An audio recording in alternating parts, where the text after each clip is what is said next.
Hi guys, I am dear एक्सपाल Patel and welcome back to our YouTube channel Pharmacure. आज हम इस video में जानेंगे कि यदि कोई व्यक्ति जहर खा ले तो हम क्या कर सकते हैं, तो हम घर पर क्या ट्रीटमेंट उसका कर सकते हैं। तो हम इस वीडियो में यह सब डिटेल में जानने वाले हैं, तो वीडियो को अंत तक जरूर देखें। वीडियो काफ़ी नॉलेजेबल रहने वाला है। सबसे पहले जान लेते हैं यदि कोई व्यक्ति यदि जहर खा लेता है तो हम घर पर क्या कर सकते हैं। फिर सेकंड हम जानेंगे कि यदि वह व्यक्ति हॉस्पिटल चला जाता है तो डॉक्टर उसका किस प्रकार से ट्रीटमेंट करते हैं। तो यदि कोई ऐसा व्यक्ति है जिसने जहर खा लिया है तो सबसे पहले आपको यह पता करना चाहिए कि किस प्रकार का जहर है या क्या जहर खाया है उसने।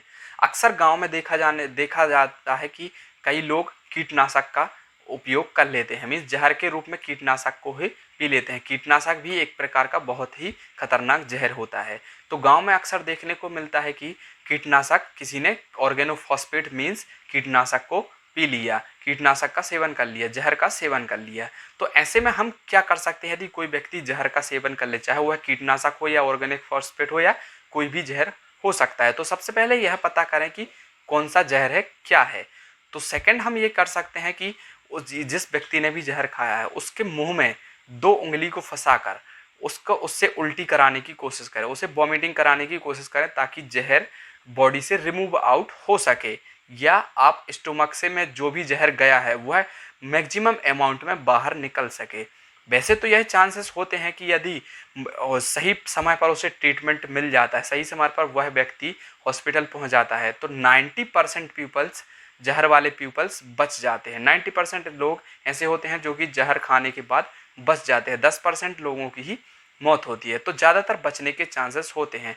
तो आप घर पर यदि इतना करते हो, मीन्स आपने 2 उंगली फंसाना है उसके मुंह पर और उल्टी कराना है, आप जितनी ज़्यादा उसे उल्टी कराओगे उतनी ज़्यादा उसके बचने के चांसेस बढ़ जाते हैं। सेकंड आपको करना है, डॉक्टर को कॉल करना है या एम्बुलेंस को कॉल करना है, तुरंत ही उसे मेडिकल मेडिकल ट्रीटमेंट या हॉस्पिटल आपको पहुंचाना है। यदि कोई व्यक्ति जहर खाता है तो कुछ सिम्टम्स देखने को मिलते हैं, जैसे उसकी आंखें बाहर निकलने आती हैं, शरीर पूरा नीला पड़ने लगता है और बहुत ज़्यादा हार्ट रेट और पल्स चलने लगती है और बीपी इंक्रीज हो जाता है।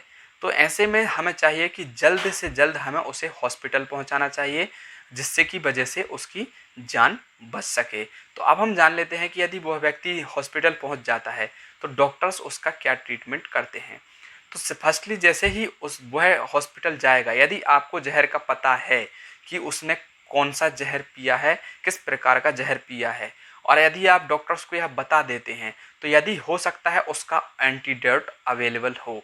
यदि किसी कोई पर्टिकुलर जहर यदि कोई व्यक्ति खाता है जिसका एंटीडोट अवेलेबल हो तो वह डॉक्टर एंटीडोट देते हैं, जिसकी वजह से उस व्यक्ति की जान बच जाती है और इसके अलावा डॉक्टर को कुछ नहीं करना पड़ता है, सिर्फ वह एंटीडोट दे देते हैं और जहर जहर समाप्त हो जाता है बॉडी से।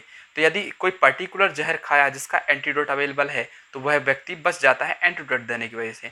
लेकिन कोई ऐसा जहर किसी व्यक्ति ने खाया जो कि पता ही नहीं है कि कौन सा जहर है, ऑर्गेनोफॉस्फेट है, कीटनाशक या कौन सा जहर, किसी भी प्रकार का जहर कोई किसी को पता नहीं है कि उसका नाम क्या है या कौन सा जहर है, ना ही उसका कोई एंटीडोट अवेलेबल है। तो ऐसे में डॉक्टर क्या करते हैं, एक नेजल ट्यूब होती है जिसको हम राइल्स भी बोलते हैं, तो यह नाक में से डालते हैं जो सीधा आपके स्टोमक तक जाती है और वह स्टोमक को पूरा खाली करते हैं, पूरा स्टोमक को बॉस करते हैं, या हम ऐसे मेडिकल लैंग्वेज में गैस्ट्रिक लीवेज भी बोलते हैं। स्टोमक को पूरा खाली करते हैं, ऐसी नेजल ट्यूब से स्टोमक में जितना भी जहर गया हुआ है पूरा बॉस करते हैं, बार बार उसे बॉस करते हैं। नॉर्मल सेलाइन को इंजेक्शन से आपके एब्डोमेन से इंजेक्ट करके, आपके सीधे एब्डोमेन से सीधा इंजेक्ट करके आपके गैस्ट्रिक में पहुंचाते हैं नॉर्मल सेलाइन को, और बार बार उसे बॉस करते हैं। इसी नेजल ट्यूब से निकालेंगे और नेजल ट्यूब से जितनी भी बार भी वह इंजेक्टिबल सेलाइन आपके गैस्ट्रिक फ्लूइड्स में डालेंगे और बार बार उस गैस्ट्रिक को बॉस करके नेजल ट्यूब से निकालते हैं। मीन्स पूरा जितना भी जीआईटी है पूरा ही बॉस करते हैं, बार बार बॉस करते हैं ताकि पूरा का पूरा जहर बाहर निकल जाए। और यदि बाइस चांस यदि जहर बहुत ज़्यादा खतरनाक होता है, बाइस चांस जहर कितना ही बॉस करने पर पूरा नहीं निकल पाता है, तो क्या होता है, चारकोल की टेबलेट्स होती हैं उन मेडिकल्स हॉस्पिटल्स में, चारकोल की टेबलेट्स होती हैं जिनको पीस कर वह नेजल ट्यूब से ही पीस कर मिक्स करके वह नेजल ट्यूब से ही पेशेंट को देते हैं और वह चारकोल जब उसके एब्डोमेन में गैस्ट्रिक जीआईटी में जाता है तो वह क्या करता है, जहर को एब्जॉर्ब कर लेता है, और जब वह पॉइजन को एब्जॉर्ब कर लेता है तो फिर उसके बाद वह बॉस करते हैं। तो क्या होता है, जो भी जहर एब्जॉर्ब किया है उसने चारकोल ने पूरा, वह बॉस करके वह रिमूव आउट बॉडी से कर देते हैं। इस प्रकार की प्रोसेस से वह कंप्लीटली जहर को बॉडी से रिमूव आउट कर देते हैं।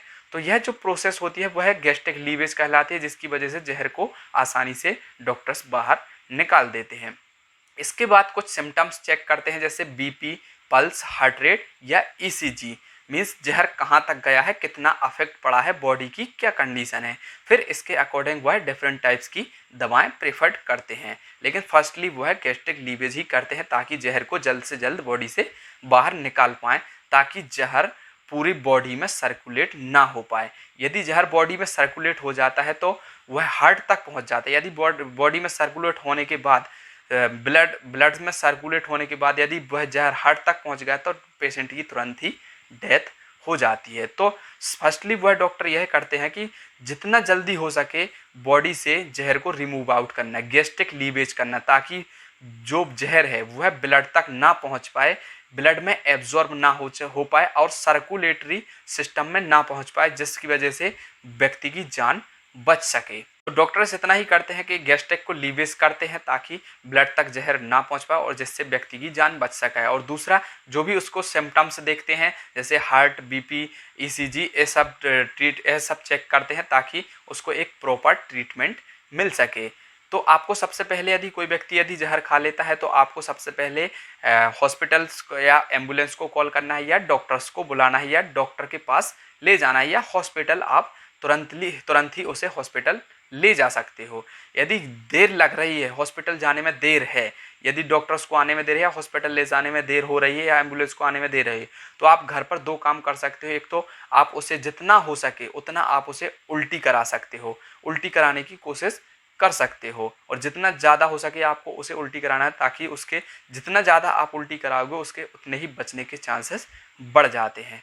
दूसरा, यदि हो सके तो आप घर पर भी, चारकोल तो सबके घर पर होता है, तो चारकोल को पीस कर आप पानी में मिक्स करके उसे पिला सकते हो। तो चारकोल क्या करता है, उसकी बॉडी में जाके वह जहर को एब्जॉर्ब कर लेगा, जिसकी वजह से जहर ब्लड में एब्जॉर्ब नहीं हो पाएगा और पेशेंट की जान बचने के चांसेस 90% तक हो जाते हैं। तो आप दो काम कर सकते हो, उसे उल्टी करा सकते हैं और चारकोल को पीसकर पानी में मिक्स करके आप उसे पिला सकते हो। आई होप कि आप पूरी तरीके से समझ चुके होंगे यदि कोई व्यक्ति जहर खा लेता है तो हमें घर पर क्या कर सकते हैं और डॉक्टर्स हॉस्पिटल में किस प्रकार से उसका इलाज करते हैं। आई होप कि आपको यह वीडियो काफ़ी अच्छा लगा होगा और नॉलेजेबल भी रहा होगा। यदि वीडियो अच्छा लगा तो वीडियो को लाइक करें, शेयर करें, और यदि चैनल पर नए हो तो चैनल को सब्सक्राइब कर दें।